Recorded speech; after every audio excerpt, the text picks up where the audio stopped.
Nah, di sini Ila kakak akan ngebahas tentang bab 4, yaitu reaksi dalam larutan berair.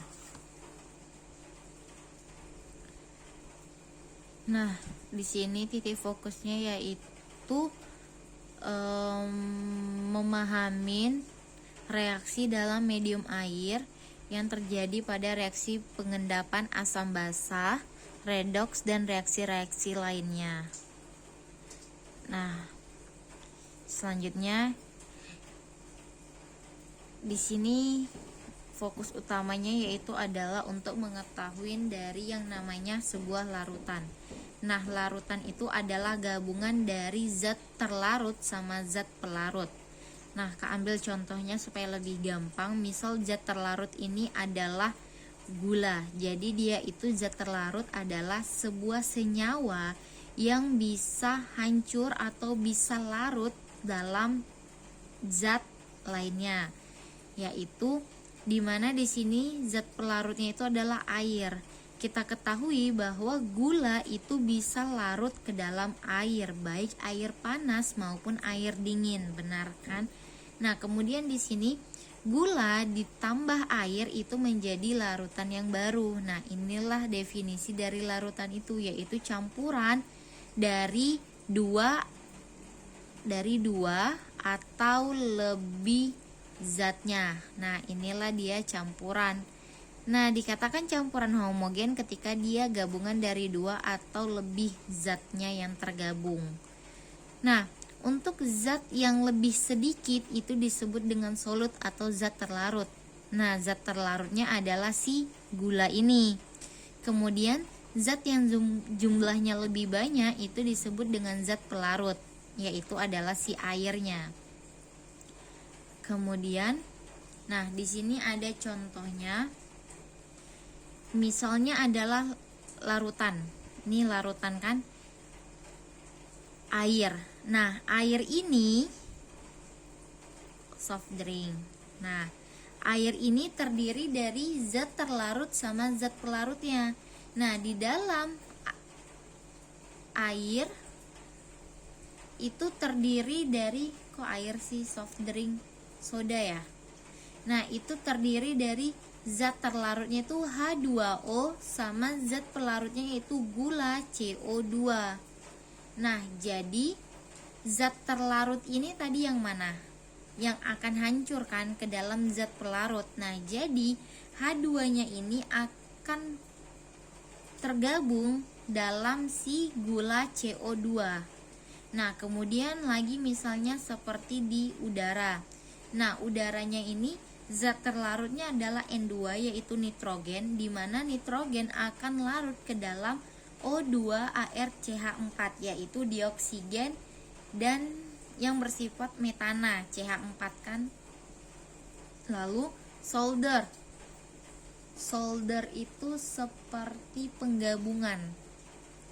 Nah, jadi penggabungan di sini itu terdiri dari zat pelarutnya yaitu adalah Pb. Nah, Pb itu timbal atau logam, tapi dia yang berat. Nah, logam berat ini sebagai zat terlarut.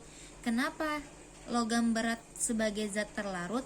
Logam berat atau timbal itu dia sifatnya itu lunak, mudah ditempa. Nah, zat pelarutnya itu apa? Zat pelarutnya itu adalah Sn. Apa itu Sn, Kak? Sn itu adalah timah. Nah, timah ini berfungsi atau digunakan untuk melapisi zat-zat lainnya, sehingga timah digunakan dalam timbal untuk melapisi timbal supaya tidak bekarat. Nah, tadi itu kan timbal itu kan logam. Logam itu kan pasti bisa bekarat. Nah, makanya dilapisi dengan timah supaya logam itu tidak bekarat. Nah, disinilah salah satu contoh dari si larutan itu. Jadi seperti solder, larutan ini dia itu terdiri dari zat pelarutnya itu timbal dan zat pelarutnya adalah timah yaitu Sn. Oke. Lanjut. Nah, di sini ada pemahaman bahwa elektrolit adalah suatu zat yang ketika dilarutkan dalam air akan menghasilkan larutan yang dapat menghantarkan arus listrik. Nih fokusnya.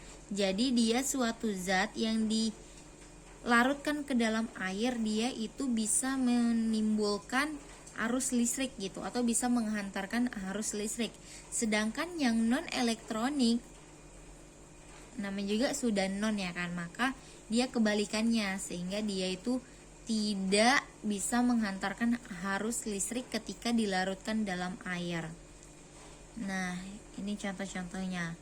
Jadi dia itu ada elektrolit kuat, elektrolit lemah, dan non elektrolit. Oke, lanjut. Nah, ini untuk lebih fokusnya lagi. Jadi ketika menghasilkan listrik pada hasil reaksi itu, dia harus kita ketahui bahwa ada yang namanya cation atau anion, kation atau anion.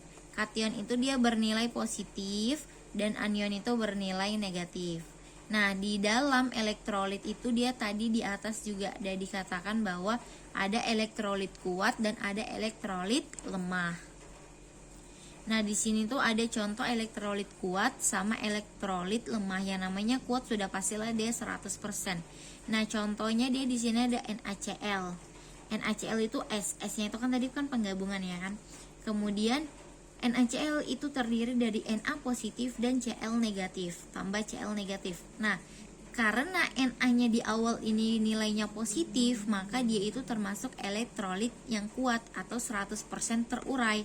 Sedangkan untuk elektrolit lemah, yaitu tidak sepenuhnya terurai, itu contohnya CH3COOH. Ketika ini kita pisahkan, yaitu CH3COO ditambah H. Nah, CH3COO itu nilainya negatif dan H nilainya positif. Karena dia negatif di awal ini, maka dia itu tidak sepenuhnya terurai.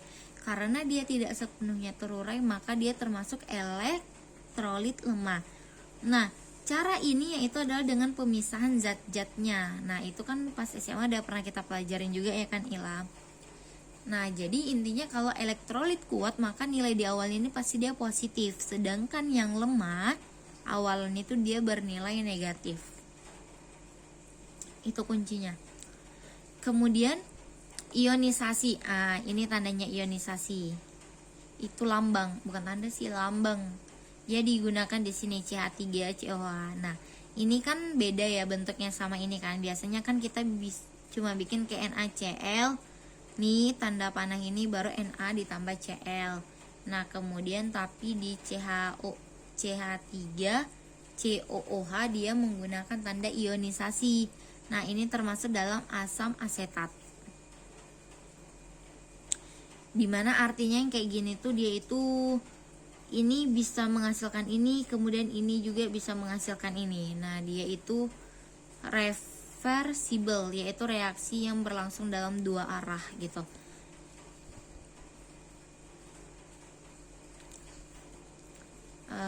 Lanjut.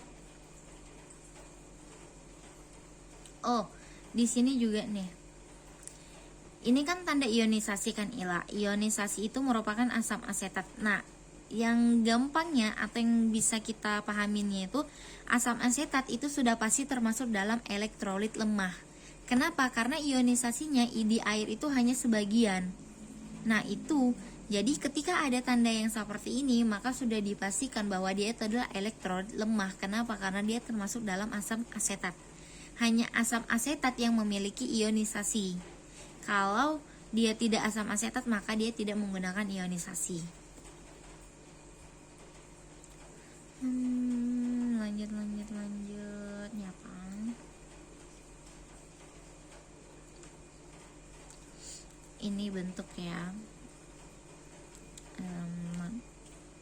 Nih, tadi kan sudah bahas elektrolit kuat, elektrolit lemah. Nah, ini adalah non elektrolit yang tidak menghasilkan listrik, yaitu ketika dia non elektrolit maka dia tidak ada kationnya, yaitu nilai positifnya, dan tidak ada anionnya, yaitu nilai negatifnya. Contohnya misalnya C6H12O6. Nah, ini dia menghasilkan C6H12O6. Ya udah, awal sama akhirnya itu dia nilainya sama, maka dia tidak ada nilai yang positif dan negatifnya, maka ini tidak termasuk dalam elektrolit kuat maupun elektrolit lemah. Ketika dia tidak bisa kita pecah, maka dia tuh termasuk non elektrolit. Di sini juga di gambar ini tuh ada nih contoh dari elektrolit yang kuat, HCl, HNO3. HCl kan bisa dibagikan H tambah Cl, H-nya positif, Cl itu negatif. Nah, kemudian yang tadi yang dia bernilai elektrolit lemah. Kemudian yang non elektrolit ini contohnya. Jadi ini deh contohnya.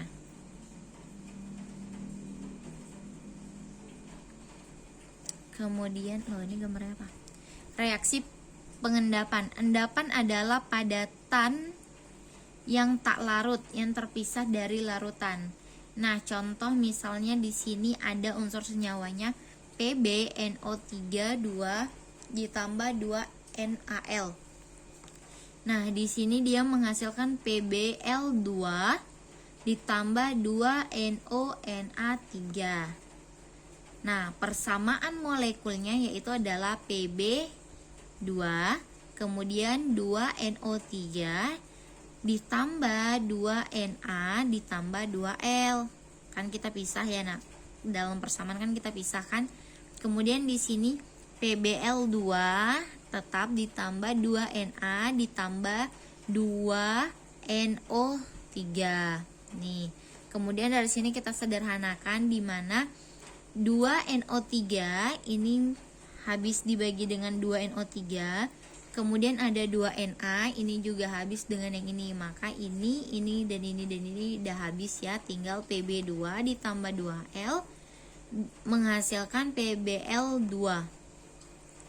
Nah, ini adalah persamaan ioniknya. Kemudian dalam persamaan ionik totalnya atau secara keseluruhannya yaitu adalah Na3 ditambah NO3 negatif adalah ion pendamping.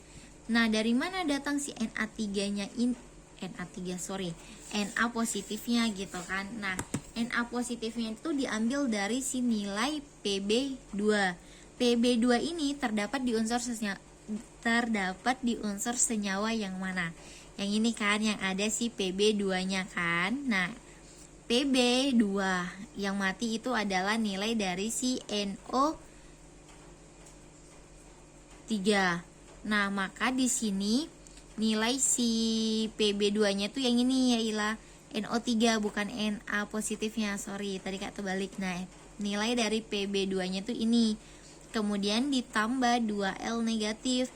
Nah, 2L-nya itu diambil dari mana? 2L-nya itu diambil dari si ini 2NaL. Ini kan ketika kita bikin persamaannya jadi 2Na ditambah 2L. Nah, 2L-nya kan terdapat dari sini. Jadi nilai yang matinya itu yang dianggapnya karena dia sebagai ion pendampingnya. Maka jadinya Na positif dan NO3 negatif.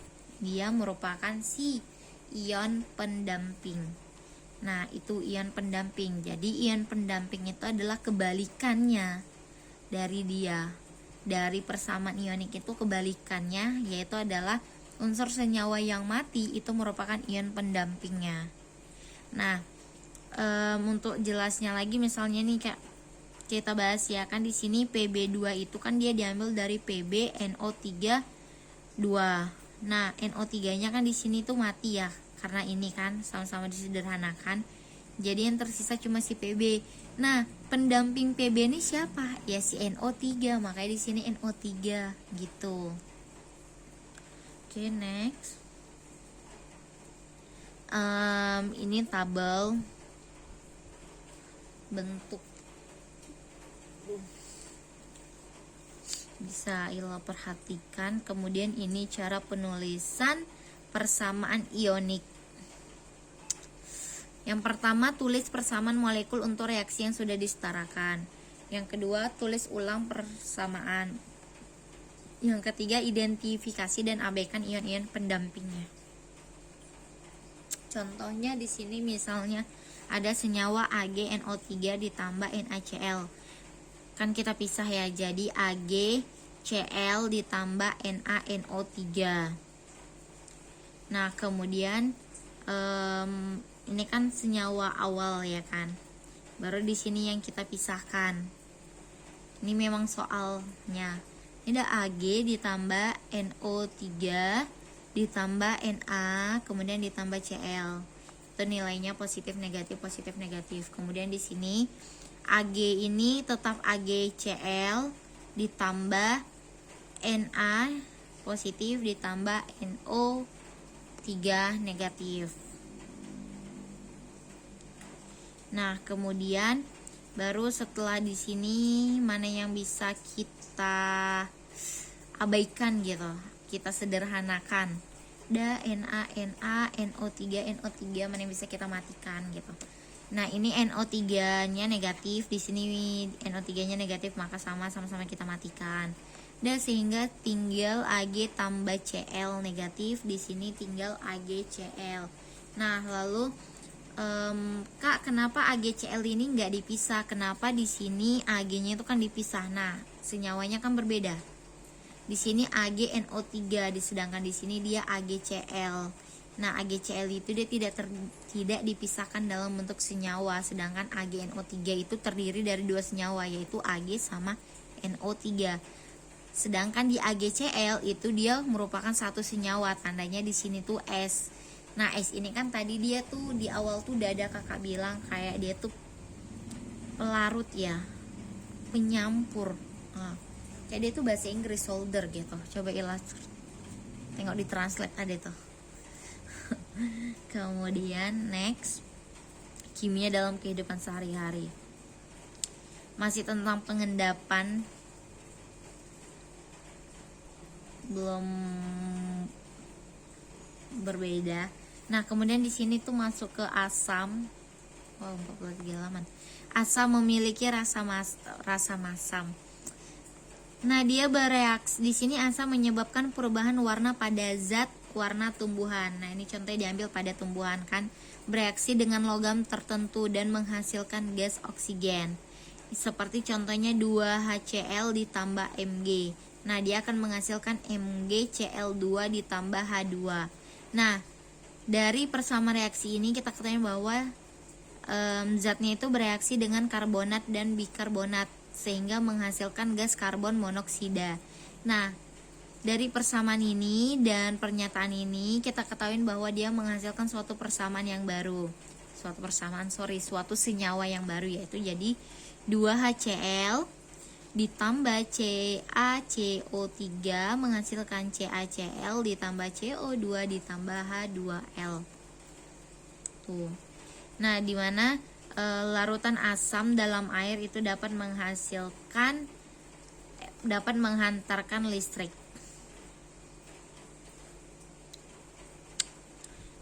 Ini basah.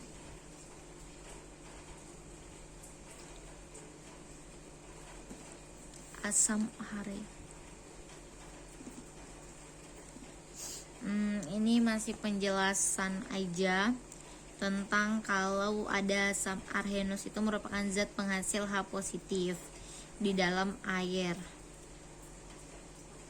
Seperti HCl ditambah H2O, dia menghasilkan H3O positif ditambah Cl negatif. Kemudian basa arsenus itu dia menghasilkan OH negatif dalam air. Ya, OH-nya.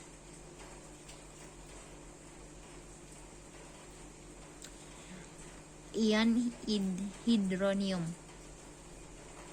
Itu gambar aja sih. Ini asam Bronsted merupakan proton donor akseptor. Ini basa asam H2, dia akan menghasilkan ini akan menghasilkan ini atau ini akan menghasilkan ini. Nah, asam di sini dia itu H2O, tapi yang dia hasilkan adalah OH negatif. Kemudian di sini NH3 dia akan menghasilkan si NH4 positif. Nah, tapi di sini dia itu jadinya di sini basa. Setelah dia terjadinya reaksi senyawanya itu dia di sini jadi negatif, dan ini yang asam dia di sini jadi basa. dimana pemahamannya bahwa asam bronset terdiri dari minimal 1 proton terhidrasi. Nah, ini asam. Dia minimal memiliki 1 proton terhidrasi.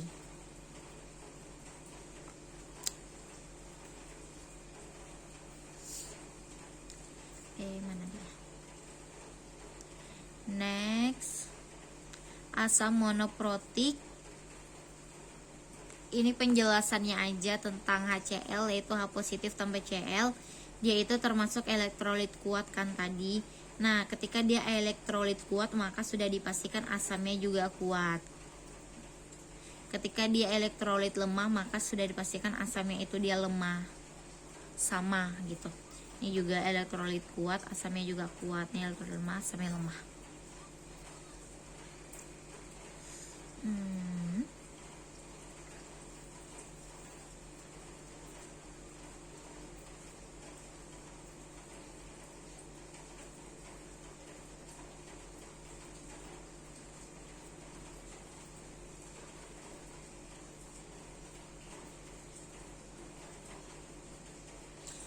Identifikasi spesies berikut sebagai asam bronset, basa bronset atau keduanya. Di sini HI dia terdiri dari H ditambah Br. Nah, ini baterai kakak habis. Kak potong sampai sini dulu ya videonya. Nah, di sini kakak jelasin ulang yang namanya dia tadi belum kak jelasin asam jauh. Dia perbedaan asam monoprotik, asam diprotik sama asam triprotik. Nah, mono itu kan dia artinya satu. Nah, jadi yang dimaksud asam monoprotik itu yaitu menghasilkan satu ion hidrogen dalam senyawanya. Contoh di sini HCl. Dia menghasilkan hanya atau hidrogen itu hanya satu senyawa saja. Kemudian HNO3. Nah, dia menghasilkan juga hanya satu unsur senyawa. Di sini juga dia hanya menghasilkan satu unsur senyawa. Loh Kak, tapi di sini ada CH3. Nah, CH3 ini itu dia merupakan satu unsur yang tidak bisa terbagi lagi. Nah, di mana CH3COO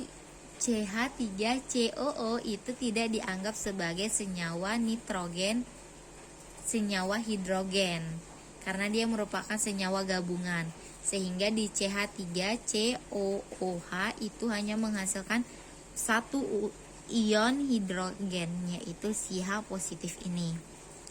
Nah, kemudian untuk asam diprotik, di itu artinya 2, maka dia menghasilkan 2 asam.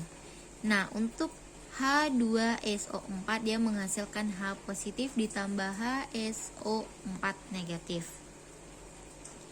Nah, di sini H yang dihasilkan itu ada 2, makanya dia pakai diprotik. Kalau satu dia pakai mono. Mana Kak duanya? Ini yang pertama, yang kedua dari sini HSO4. HSO4 itu merupakan gabungan dari beberapa senyawa yang masih bisa dipisah lagi. Berbeda dengan ini yang merupakan suatu unsur senyawa pastinya gitu. Sedangkan ini masih bisa, sehingga dia jadi di sini ada senyawa hidrogen dan di sini ada senyawa hidrogen. Kemudian di sini asam diprotik. Nah, asam diprotik itu dia di 2 kan, HSO4 negatif menghasilkan H positif ditambah SO42 negatif. Nah, di sini nilai asamnya ini asam yang pertama. Terus asam yang kedua yang mana Kak? Nah, tengok ini tandanya. Tanda ini sama ini kan berbeda. Kalau tanda ini artinya dia cuma menghasilkan ini. Berarti dia cuma ada satu arah unsur senyawanya. Sedangkan kalau ini tanda ionik, maka dia bisa terdiri dari 2 arah. Dari ini menghasilkan ini, dari H positif tambah SO42 negatif ini bisa menghasilkan HSO4 negatif. Maka di sini ada H, di sini juga hanya terhitung karena dia di sini menggunakan ionik, maka asamnya itu ada 2. Ini 1 dan ini 1. Yang ketiga yaitu asam triprotik 3. Contoh ini 1, ini 2. Satu lagi kemana? Ke sini bisa, kan?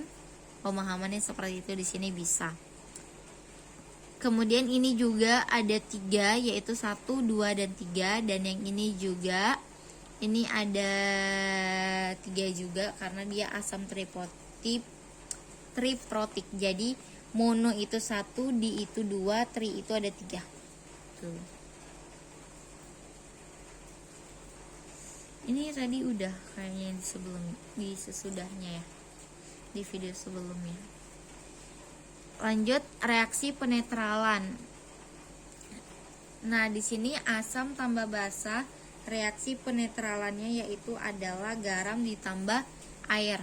Contohnya HCl ditambah NaO2 OH, maaf ya ilah, banyak kali salah nyebut tadi. Menghasilkan NaCl ditambah H2O. Kemudian persamaannya itu yaitu H ditambah Cl ditambah Na ditambah OH, menghasilkan NaCl H2O. Kemudian ya habis. Tinggal H ditambah OH menghasilkan H2O. Tuh, itu reaksi penetralan. Biasanya unsur senyawanya diketahuin kok, tinggal kita cari ke bawahnya ini aja. Reaksi oksidasi reduksi. Oksidasi reduksi itu juga udah ya pas ILA SMA kelas 3 kan.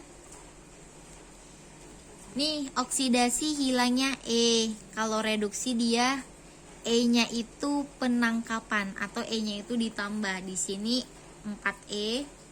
Nah, dari ini 4E-nya tuh hilang kemari. Makanya karena dia hilang E-nya, maka dia jadi oksidasi. Di sini yang awalnya nggak ada E, dia jadi ada E, sehingga dia namanya reduksi, yaitu E-nya ada lagi, penangkapan E.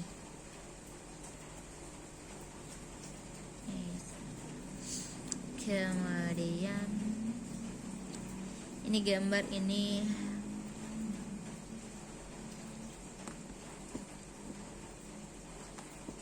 Zn teroksidasi. Nah, oksidasi ini kita tengok tadi, hilangnya E berarti teroksidasi berarti dia hilangnya E-nya. Ini E di awal di sini kan, kemudian E-nya pindah kemari. Tuh, makanya dia jadi ini teroksidasi. Karena dia teroksidasi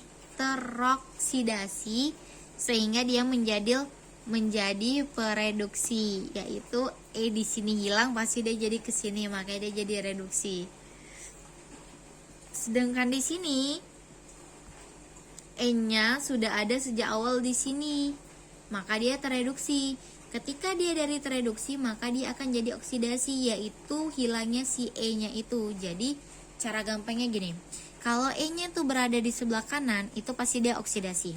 Kalau E-nya sebelah kiri, pasti dia reduksi. Itu. Jadi E di kanan oksidasi, E di kiri reduksi. Kemudian kalau dia tinggal perpindahan, ya udah lawannya aja. Oksidasi lawannya reduksi, reduksi lawannya oksidasi.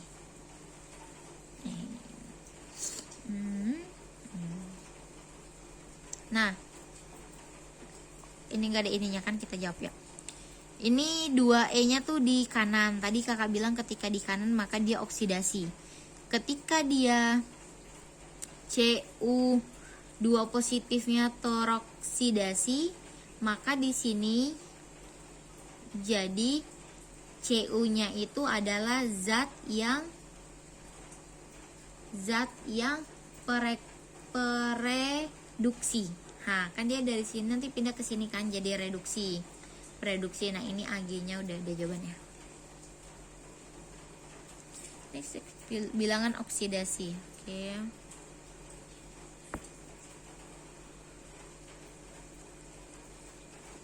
Ini masukin nilai aja. HCO3 negatif O nilainya itu min 2, H itu nilainya 1. Terus dia sehingga menjadi 3 dikali min 2 ditambah 1 menghasilkan berapa, maksudnya ditambah apanya ini tuh nilai si C-nya, karena si C-nya itu nggak diketahui nilainya berapa, makanya dia dibikin di sini. Untuk mencari nilai biasanya kita masukin dari nilainya. Untuk mencari nilai kita masukin nilai yang ada, jadi itu tinggal perkalian aja. Kan O-nya min 2. Di sini kan nilai 3-nya itu punya siapa? Punya si O kan, makanya dia dikali. Sedangkan di sini cuma ditambah karena kan ini ke sini kan bukan merupakan perkalian. Tambah. Nih nilai-nilainya. Untuk bisa tahu nilai-nilainya. Contoh tadi misalnya kita cari si nilai C ya.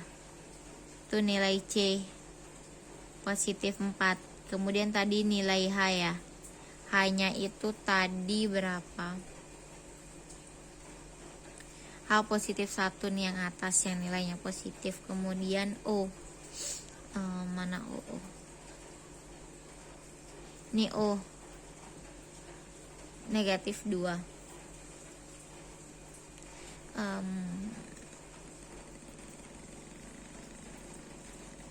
Lanjut.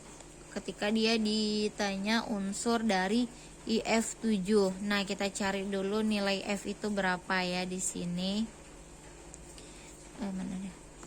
Ini F itu nilainya min 1. Maka benar ini min 1 berarti dia nyari nilai I-nya. Jadi dia 7 dikali min 1 ditambah I, kan I-nya tuh berapa, maka dia sama dengan 0. Jadi 1 ditambah 7. 1 sama dengan positif 7. Ini NaLO3, ini K2Cr2O7 yang ditanya CR-nya. Kak, tahu dari mana nih yang ditanya itu apa? Nah, biasanya bisa jadi yang ditanya itu diketahui dari soal. Baru kita tinggal masukkan rumusnya dan kita ambil nilai dari si tabel yang tadi. Kemudian ini reaksi redoks, kombinasi dan dekomposisi. A tambah B menghasilkan C, S tambah O2 menghasilkan SO2. Ini CAB. C menghasilkan A tambah B. Ini menghasilkan ini. Nah, jadi ketika dia di sini dua unsur senyawa menghasilkan satu, maka dia pakai yang kombinasi. Ketika dia dari satu unsur senyawa menghasilkan dua, maka dia pakai yang dekomposisi. Tuh. Disebut dekomposisi. Kemudian reaksi redoks untuk reaksi penggantian. A tambah BC sama dengan AC ditambah B. SR ditambah 2H2O menghasilkan SRO H2O. Ini O H2 menghasilkan H2. Penggantian hidrogen. Nah, hidrogennya tuh yang diganti dari sini ke sini. Ini hanya ada berapa? 4 kan? 2 kali 2 4, di sini juga hanya itu ada 2 nih, ada 2 2 tambah 2 4. O-nya di sini itu ada 2 dari sini, maka ini O-nya 2. Pas. Ini pergantiannya diganti itu adalah logamnya. Ini yang diganti adalah halogen. Halogen. Kemudian deret keaktifan 43. Reaksi penggantian hidrogen. M adalah logam, BC adalah asam. Ini pergantian aja sih.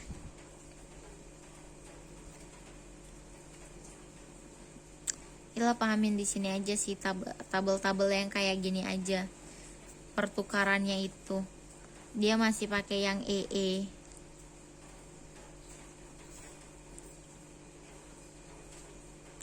Reaksi redoks masih tentang zat kontinen teroksidasi dan tereduksi. Astagfirullah. Klasifikasi reaksi-reaksi berikut. Klasifikasi berarti kita harus memberikan nama dari senyawa-senyawa yang ada atau reaksi-reaksi yang ada. Contoh misalnya dia itu Ca2 positif ditambah CO32 negatif. Dia menghasilkan ini. Nah, ini dia CaCO3 itu termasuk ke dalam apa? CaCO3 itu termasuk dalam pengendapan. Nah, apa itu pengendapan? Balik ke slide selanjutnya sebelumnya lah. Kemudian Na3 ditambah N, ini dia sudah pasti asam basa kan? Nah, mana asam mana basa? Ayo. Tuh. Kemudian di sini ada redox, ada pergantian H2. Nih yang diganti. Kemudian ini juga redox, tapi dia ini yang kombinasi A tambah B menghasilkan ini. Sedangkan ini dia pergantian karena ada perpindahannya kan? Di sini di H-nya yang pindah. Sedangkan ini dia A tambah B tadi, dia masuk ke redox itu kan tadi terbagi menjadi 3 ya tadi. Kombinasi satu lagi apa gitu. Di slide sebelumnya. Lanjut kimia dalam kehidupan, alat analisis nafas. Konsentrasi larutan mol. Rumus mol mol zat terlarut per liter larutan. Berapakah massa KL yang dibutuhkan untuk membuat 500 ml larutan? 2,40 mkl. Maka dia 500 ml ini kan udah mol ya. Mol dikali 1 liter per 1000 ml. Udah. Dikali 280 mol KL per 1 liter larutan. Mana deh? Ini dikali 166 GKL per.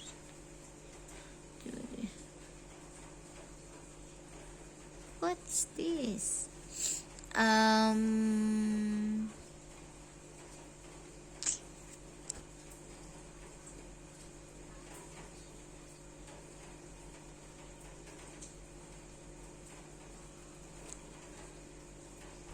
Ini kalau nggak paham ininya, kepencet, maaf. Ini nanti Kak bikin video khusus ini ya, penjabaran ininya. Kalau hilang nggak paham, tapi ini Kak bikin juga sih. Ini gambar pengenceran larutan, gambar bagaimana menyiapkan ini juga. Nah, nanti juga Kak bahas biar lebih rinci. Ini jawabannya udah apa sih, tapi ada yang mungkin di cut gitu, dipercepat sama dosennya, nggak dijelaskan secara rinci. Ada lagi nggak ya? Nih 3 ya berarti. Ini tentang persamaan aja senyawa. Oke, udah itu aja sih untuk materi bab 4 ya. Habis ini Kak kirimin video yang ngebahas tentang soal ini. Tadi ada 3. Tapi secara keseluruhan sih intinya untuk reaksi dalam larutan berair ini adalah fokusnya itu memperhatikan zat-zat senyawanya. Jadi senyawa-senyawa itu menghasilkan apa, larutannya itu apa, itu sih fokusnya di bab 4 ini. Oke, itu aja Ila.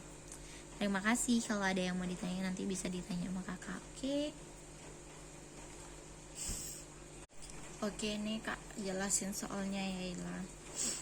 Di sini berapakah massa KI yang dibutuhkan untuk membuat 500 ml larutan 2,80 mkI. Nah, di sini jalannya dipakai tuh volumenya itu 500 ml. Kemudian MKI-nya itu dia di sini dibikin 1 liter. Kemudian dia di sini per 1000 ml karena 1 ke mili kan dikali ya kan. Liter ke mili. Jadi dia 1000. Cuma 1 liter nih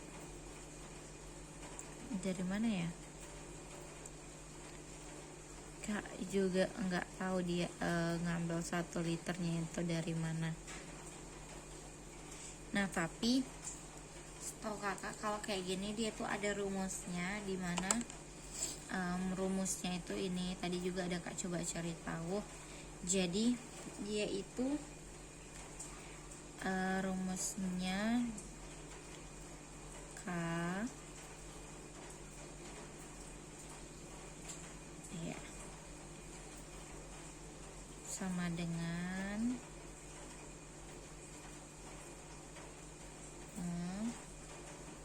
ini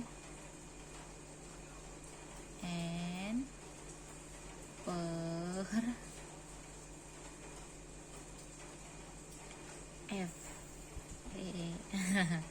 Ini rumusnya, sehingga dia kan di sini diketahui kan volumenya, kemudian KL-nya ini KL 2,80, kemudian MRKL itu yaitu nilai dari si KL, MR si KL.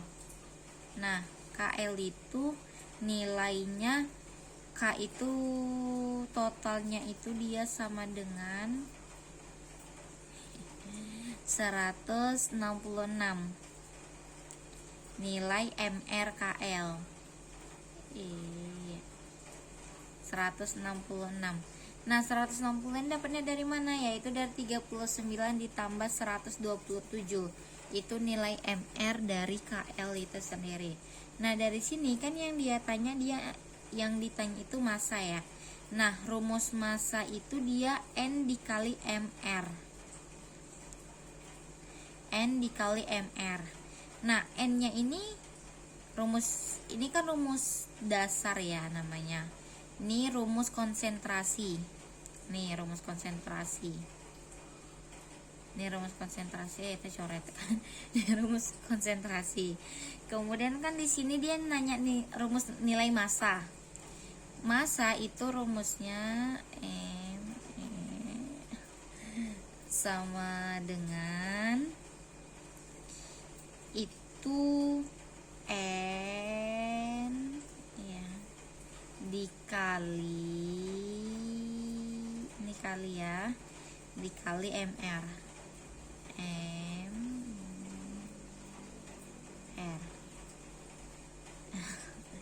Nah, ini itu rumus massa. Ini rumus massa ya.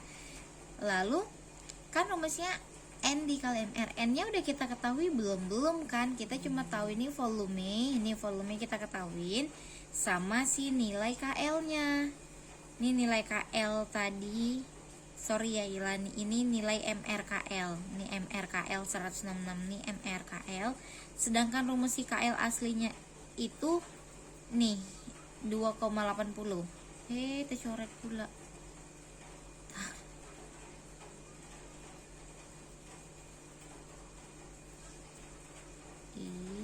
Nah, ini rumus ini nilai si KL. Ini nilai MRKL. Lalu nilai N-nya kan belum kita ketahuin, makanya kita cari dulu nilai N-nya. Nah, untuk cari nilai N itu dia pakai rumusnya itu nilai N adalah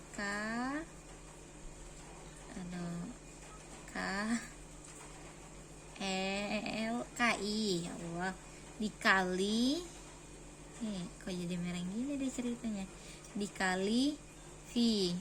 Ini rumus N, maka sama dengan KI nya tadi berapa yang kita ketahuin dari ini nih, berarti dia 2,80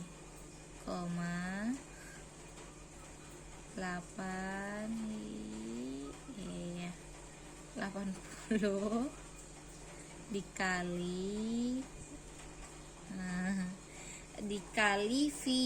V-nya ini berapa nih? 500 ml. Nah, ml itu kan mililiter. ml itu kita ubah ke dalam liter karena satuan si volume itu liter, maka 500 ini kan kalau ke liter itu dibagi 1000, jadi dia 0,5. kok besar banget dah, 0,5. Nah inilah dia ya Ila. Nah hasilnya 2,80 dikali 0,5 itu hasilnya 1,4.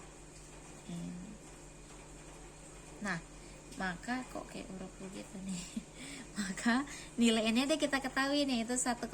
Lalu kita masuk ke sini, N dikali MR berarti sama dengan 1,4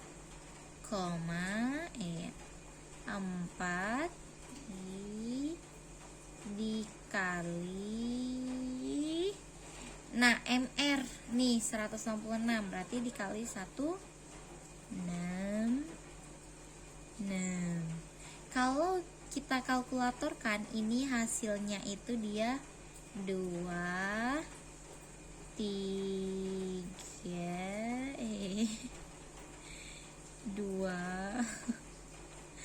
koma 4. Kalau di kalkulator hasilnya itu inilah. Tapi jawaban dosen nilai itu ini, karena kan dia kalau misalnya kita lakukan penggenapan di koma 4 ini kan lebih mengarahkan 0 ya kan, maka dia jadi 232,0. Koma 0 kan sama dengan enggak ada, jadi dia hasilnya 232 gram KI, sama aja hasilnya. Nah jadi kakak setelah kakak tuh pakai ini karena kakak nggak tahu nih datang si 1L ini tuh dari mana, kakak nggak tahu. Ya Allah.